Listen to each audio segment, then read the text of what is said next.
I don't think it's going to bother Aqua too much. He should be pretty well able to cope with this because he's got a lot of mass and good upgrades, and he's got tanks and marines and wraiths to handle this. And Terran are very easy to hold a corner base with because tanks shoot so far and they just absolutely murder things as they come up that ramp. And anti-cheat trying to push into the base here. I don't know if that's going to do him a whole lot of good. I think he's going to lose pretty much this whole Zerg force that he has going on here.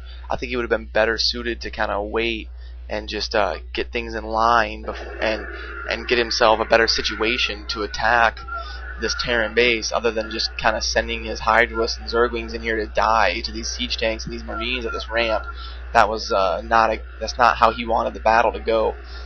And he would have been better to wait for some air support. I mean, even if Guardians are dying to wraiths, they're still doing a lot of damage. I mean, if you got 20 Guardians, yeah, 20 wraiths are going to kill them pretty fast. But those Guardians are going to do hella amounts of damage to tanks and any kind of a land choke point that Terran have at their ramp. And that'll allow you an easier route to get in, even if those Guardians go down. But he is doing more damage than I thought he was going to, and he is actually getting in here, and he is pumping. Anti-cheat's at 170 supply, and Aqua's only at 137 supply, and here come the Guardians. That's going to be huge for support. But Irradiate and those Wraiths are going to kill those Guardians in about 5 seconds. But he's got a crazy pump going down, and Wraiths are absolutely appallingly bad versus Hydralisks. Hydralisks are absolutely murder Wraiths, obviously. And now he's actually in past the ramp, and he is doing damage. This game has honestly...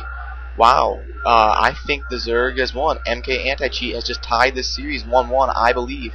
Unless we can get some sort of a crazy tank hold. But there's only one tank, and Zerglings are going to be able to take that out. This game is over. Anti-Cheat is at 180 supply, producing more Guardians and just flooding in, massing here. His Hydralisks now have two upgrades on their attacks. His upgrades are at 1, 2, and the Terran player has 0 upgrades on his tanks and science vessels with Irradiate, but he doesn't have them anywhere near the mineral line of Anti-Cheat, and he has lost this game. Wow. So this series is now tied 1-1. I did commentary on game 1.